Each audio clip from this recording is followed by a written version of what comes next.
आज हम बात करेंगे थ्री डिजिट मल्टीप्लिकेशन मेथड के बारे में। मान लीजिए आपको दो नंबर दिए हुए हैं 346 और 527। इन दोनों नंबर्स को आपको मल्टीप्लाई करना है। ठीक है सर, मैंने लिख लिया। अच्छा, इससे पहले हम मेथड में आगे बढ़ें, हमें प्लेस वैल्यू सिस्टम तो आता है ना सर। ये यूनिट डिजिट है, ये टेंस डिजिट है, ये हंड्रेड डिजिट है। बिल्कुल। ये यूनिट डिजिट है, ये टेंस डिजिट है, ये हंड्रेड डिजिट है। बिल्कुल सर है। तो क्या इन दोनों नंबर्स को जब मैं मल्टीप्लाई करूंगा तो जो रिजल्टेंट नंबर अर्थात जो मेरा आंसर आएगा उसमें भी एक यूनिट डिजिट होगी, उसमें भी एक टेंस डिजिट होगी, उसमें भी एक हंड्रेड डिजिट होगी, हो सकता है उसमें एक थाउजेंड डिजिट हो एंड सो ऑन। बिल्कुल सर। तो डिजिट मल्टीप्लिकेशन मेथड है, इसका मतलब मैं डिजिट से डिजिट को मल्टीप्लाई करूं और डिजिट बाय डिजिट आंसर निकालता जाऊं। क्यों नहीं सर? तो सबसे पहले मुझे कौन सी डिजिट चाहिए अपने आंसर में? सर यूनिट डिजिट चाहिए, वही सबसे पहले आता है। ठीक है। तो इन दोनों नंबर्स की कौन कौन सी डिजिट में मल्टीप्लाई करूं ताकि मुझे अपने रिजल्टेंट की यूनिट डिजिट मिल जाए? सर, अच्छा यूनिट जब जब मैं बोलूंगा तो अपने दिमाग में वन लाइएगा। ठीक। सर मुझे इतना पता है कि जब मैं वन को वन से मल्टीप्लाई करता हूं तो वन आता हूं।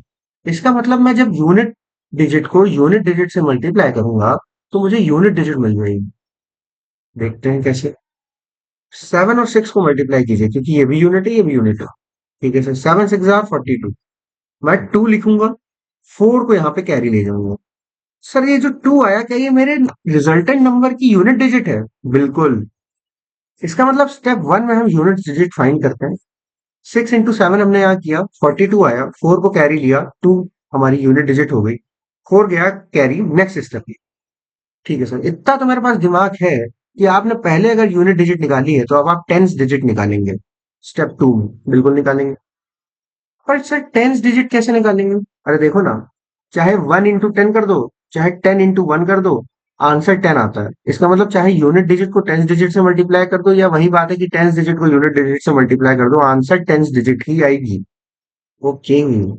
सर यहाँ यूनिट डिजिट सेवन है और यहाँ टेंस डिजिट फोर है। वैसे ही यहाँ यूनिट डिजिट सिक्स है और यहाँ टेंस डिजिट टू है। क्या ये आपस में मल्टीप्लाई किए जा सकते हैं? बिल्कुल। तो मैं पहला मल्टीप्लिकेशन किस में करूंगा? सेवन इंटू फोर में करूंगा, यूनिट इंटू टेंस में। ठीक है सर। दूसरा मल्टीप्लिकेशन किस में करूंगा? टेंस इंटू यूनिट्स, या कह लो कि units into tens, six into two में करूंगा। बिल्कुल। और इन दोनों का जो आंसर आएगा उसको जोड़ दूंगा। ओके। तो सेवन फोर जार 28 प्लस सिक्स टू जार 12, दैट बिकम्स 40। और यहाँ चार कैरी गया था, फोर। ये देखो, फोर कैरी गया, तो 40 प्लस फोर बिकम्स 44, जिसका चार ले लूंगा और चार कैरी जाएगा। सर एक बार और बताइएगा सर। स्टेप टू में हम टेंस डिजिट फाइंड कर रहे हैं, जिसके लिए हमने एक यूनिट डिजिट और एक टेंस डिजिट को मल्टीप्लाई किया। ठीक है सर। तो ये देखो, सेवन इंटू फोर किया प्लस सिक्स इंटू टू किया, मुझे मिला 40। 40 में मैंने चार जोड़ा। ठीक। तो मेरा आ गया आंसर 44। ये जो पीछे वाला चार है ना, ये मैंने यहाँ लिख दिया, ये मेरी टेंस डिजिट हो गई। और ये जो आगे वाला चार है ये कैरी चला गया। समझ गया सर। स्टेप थ्री में तो सर पक्का आप हंड्रेड डिजिट निकालोगे। और इतना तो मुझे भी पता है कि हंड्रेड डिजिट निकालने के लिए यूनिट इंटू हंड्रेड कर दूं, या हंड्रेड इंटू यूनिट कर दूं, या फिर टेन इंटू टेन कर दूं, दोनों में ही हंड्रेड डिजिट मुझे मिल जाएगी। ठीक है सर। तो मैं पहले यूनिट्स इंटू हंड्रेड डिजिट का मल्टीप्लिकेशन करता हूँ। तो ठीक है sir, seven into three that is 21। उसके बाद से टेंस इंटू टेंस डिजिट का मल्टीप्लिकेशन करता हूँ, that is two into four that is eight, which becomes 21 plus eight that is 29। Okay sir. उसके बाद सर यहाँ पे हंड्रेड डिजिट और यहाँ पे यूनिट्स डिजिट का मल्टीप्लिकेशन करूंगा मैं, that is five into six which is 30। और पहले आया था 29, तो that this becomes 59।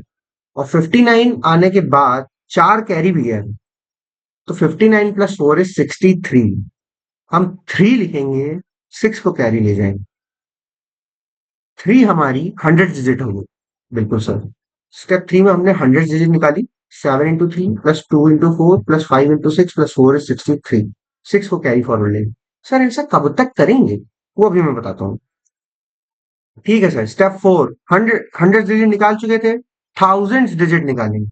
Thousands digit निकालने का यहाँ पे एक तरीका है, टेंस इंटू हंड्रेड करना। सर यूनिट डिजिट से मल्टीप्लाई नहीं करूंगा, करके देख ले भाई। ये यूनिट डिजिट है, ये 100 है, ये मल्टीप्लाई करोगे तो 100 ही आएगा। यहाँ अगर 1000 डिजिट लिखी होती तब तुम मल्टीप्लाई करते यूनिट डिजिट से। ओके, इसका मतलब सर यहाँ पे सिर्फ टेंस डिजिट और हंड्रेड डिजिट का मल्टीप्लीकेशन हो। हाँ, तो अब यहाँ पे टेंस डिजिट है 2 और यहाँ पे हंड्रेड डिजिट है 3, तो पहला मल्टीप्लीकेशन होगा 2 into 3। यहाँ पे हंड्रेड डिजिट है 5 और यहाँ पे टेंस डिजिट है 4 और दूसरा मल्टीप्लीकेशन होगा 5 into 4। तो ये हम करेंगे, 2 3 6 प्लस 5 4 20, 20 + 6 becomes 26, और 26 में 6 जो कैरी हमारा गया था उसे अगर मैं जोड़ दूं तो दिस बिकम्स 32। 32 का 2 लिख दिया, 3 कैरी चला गया नेक्स्ट स्टेप में। ये जो 2 है ये मेरी थाउजेंड्स डिजिट है, बिल्कुल सर। तो स्टेप 4 में मैंने थाउजेंड्स डिजिट निकाली, 32 आया, 3 को कैरी हो गया, 2 लिख दिया, मेरी थाउजेंड्स डिजिट बन गई। फिर इसके आगे आते हैं। और अभी आपने बताया नहीं कि लास्ट डिजिट कब आएगी, बिल्कुल बताता हूँ। अब हम 10,000 डिजिट को फाइंड करेंगे, बट 10,000 डिजिट यहाँ पे कैसे फाइंड की जा सकती? क्या यूनिट डिजिट को मैं यहाँ पे किसी से मल्टीप्लाई करूँ तो 10,000 आएगा? नहीं। क्या मैं टेंस डिजिट को यहाँ पे किसी से मल्टीप्लाई करूँ तो 10,000 आएगा? नहीं। लेकिन मैं अगर हंड्रेड डिजिट को हंड्रेड डिजिट से मल्टीप्लाई कर दूं तो मेरा आंसर 10,000 आएगा, बिल्कुल आएगा सर। अब ध्यान से सुनिए, जब ये मल्टीप्लिकेशन तुम कर रहे हो तो ध्यान से देखो, इस नंबर की लेफ्ट मोस्ट डिजिट पे तुम खड़े हो और इस नंबर की भी लेफ्ट मोस्ट डिजिट पे तुम खड़े हो और वर्टिकल मल्टीप्लिकेशन हो रहा है। जब ये हो तो समझ जाना कि ये तुम्हारा लास्ट स्टेप है। सर कौन सा लास्ट स्टेप है? जब इस नंबर की लेफ्ट मोस्ट डिजिट और इस नंबर की लेफ्ट मोस्ट डिजिट का मल्टीप्लिकेशन वर्टिकली हो रहा हो, ऑब्वियसली वर्टिकली ही होगा। ठीक है सर, यहाँ पे मतलब ओके सर, इसका मतलब ये लास्ट स्टेप है मेरा, बिल्कुल ये लास्ट स्टेप है। तो 5 3 15 प्लस 3 वॉज कैरी, तो अब आ रहा है सर 18। तो क्या मैं आप पूरा 18 यहाँ लिख दूंगा? बिल्कुल, क्योंकि कैरी ले जाने का कोई मतलब नहीं है, उसके बाद कोई मल्टीप्लिकेशन बचता नहीं है, इसलिए तुम 1 को भी एज इट इज लिख दोगे, अर्थात 18 पूरा का पूरा लिख दोगे। तो ये देखो 18, और ये तुम्हारा रिजल्टेंट आंसर है इस मल्टीप्लिकेशन का।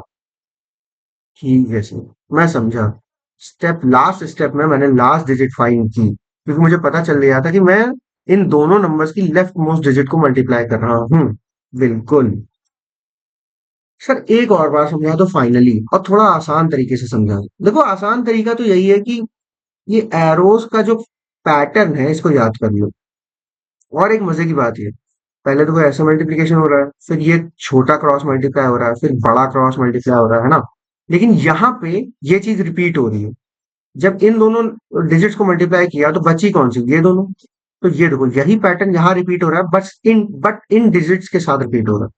वैसे ही ये चीज यहाँ पे रिपीट हो रही है, लेकिन लेफ्ट मोस्ट डिजिट के साथ रिपीट हो रहा है। तो आप एरोस का भी पैटर्न याद कर सकते हैं। अगर ऐसा नहीं है तो और देखो, सबसे पहले पहला पेयर निकालो। यूनिट्स डिजिट निकालने के लिए तुम्हें सबसे पहला पेयर कौन सा चाहिए? सर मुझे ये चाहिए यूनिट्स वाला। तो ये तो निकल आएगा, ठीक है सर, मैंने मल्टीप्लाई किया 2 आ गया, 6 into 7 किया 42 आता, 4 कैरी गया है, तो मैं देख चुका हूँ। ठीक, उसके बाद अब दूसरा पेयर देखो। दूसरे पेयर में क्या होगा कि ये चीज और ये चीज मल्टीप्लाई होगी, 7 और 4 मल्टीप्लाई होगी। बिल्कुल सर होगा। बट अब इसके आगे मैं कैसे जानूंगा? अरे तो तुम नीचे से लेफ्ट बढ़ो और ऊपर से राइट बढ़ो। तो दूसरा पेयर तुम्हें कौन सा मिल जाएगा? मतलब तीसरा पेयर अगर मैं कहूँ, पहला पेयर तो ये था, दूसरा पेयर तुम्हें 7 into 4 मिला, तो तीसरा पेयर कौन सा मिला? सर ये वाला मिल जाएगा ना। मैं यहाँ से राइट जाऊंगा और यहाँ से लेफ्ट जाऊंगा। ओके, वैसे ही इस स्टेप में देखो, स्टेप 3 में देखो। स्टेप 3 में तुम्हें यूनिट्स विद 100 पहले करना है। ठीक है सर, मुझे पहला पेयर मिल गया 7 into 3। बस ध्यान से देखना, मेरे एरो इसको देखना, कर्सर को देखना। 7 into 3 सर मुझे पहला पेयर मिल गया। अब आगे के पेयर मुझे नहीं पता, तो मैं क्या करूंगा? कुछ नहीं करोगे, तुम ऊपर से राइट चलोगे, नीचे से लेफ्ट चलोगे। तो जैसे ही नीचे से लेफ्ट चले दूसरा मिला 2, इधर से राइट चले तो तुम्हें मिला 4, इन दोनों को मल्टीप्लाई करो। फिर तुम और इधर लेफ्ट चले और इधर राइट चले तो तुम्हें मिला 6 into 5। ओके, यहाँ पे तो स्टेप 4 में पहला पेयर ढूंढो। सर ढूंढता हूँ ना। यहाँ पे मुझे कौन सी डिजिट चाहिए थी स्टेप 4 में? स्टेप 4 में मुझे चाहिए थी tens into hundreds which becomes thousands digit. ठीक है सर, तो यहाँ पे मैं पहला पेयर ढूंढने के लिए मुझे यूनिट से मल्टीप्लाई नहीं करना ना, मैं टेंस डिजिट पे आऊंगा। अब मुझे पता है कि मेरा पहला पेयर है 2 into 3, तो दूसरा कौन सा होगा? ऊपर से राइट चले जाए, नीचे से लेफ्ट चले जाए, दूसरा पेयर ये होगा। ठीक। और यहाँ तो पहला पेयर ही मेरा आखिरी पेयर। तो ये एक भी तरीका है जिससे हम इसको याद कर सकते। धन्यवाद।